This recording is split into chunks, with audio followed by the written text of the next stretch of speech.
Dindoli police station વિસ્તારમાં એક હત્યાનો બનાવ બન્યો છે. આ ઘટનામાં એક નાસ્તાની લારી છે, ત્યાં એક ભાઈ પોતાના પૈસા લેવા માટે આવ્યા હતા. એ દરમિયાન ત્યાં બાજુમાં એક વ્યક્તિ નાસ્તાની લારીમાંથી નાસ્તો લઈને તરત કોઈ પણ જાતના પૈસા આપ્યા વગર ત્યાંથી ગયો. એટલે આ ભાઈએ એને જણાવ્યું કે તું પૈસા કેમ નથી આપતો. આ બાબતને લઈને બંને વચ્ચે બોલાચાલી થઈ. તો જે વ્યક્તિ હતો એણે આ ભાઈને ચપ્પુ મારી દીધું અને ચપ્પુ માર્યા બાદ તે ત્યાંથી નાસી ગયો હતો. જે બાબતને લઈ પોલીસે તરત ફરિયાદ નોંધવાની શરૂઆત કરી અને આરોપીને આઈડેન્ટિફાઈ કરવાની શરૂઆત કરી દીધી છે. અમે અલગ અલગ ટીમો બનાવી છે અને આ ટીમો પોતાની રીતના કામગીરી કરી અલગ અલગ જે લોકેશન્સ છે એ ચેક કરી અને ફાઇનલી આરોપી આઈડેન્ટિફાઈ થાય જલ્દીથી પકડાય એ માટેના પ્રયાસો અત્યારે ચાલુ છે.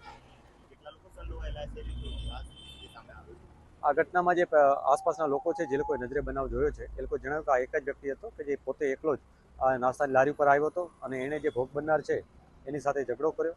ભોગ બનનારે એને એટલું જ જણાવ્યું હતું કે તું આ જે નાસ્તો લીધો છે તે પૈસા કેમ નથી આપે. એ બાબતને લઈ અને ઓલા એના ઉપર ચપ્પુથી વાર કરી દીધો અને એક ઘા અત્યારે માર્યા હોવાનું પ્રાઇમરી દેખાય છે. છતાં અમે બોડી છે પોસ્ટમોર્ટમ માટે આપી દીધું છે અને જે પણ મેડિકલ રિપોર્ટ આવશે એ મુજબ આગળનો જે કાર્યવાહી છે કરવામાં આવશે. હાલમાં મરણજનનું નામ લકી તરીકે અમને જાણવા મળ્યું છે. એફઆઈઆરની પ્રક્રિયા અત્યારે ચાલુ છે. એમના જે પેરેન્ટ્સ છે એ લોકો એફઆઈઆર નોંધાવી રહ્યા છે.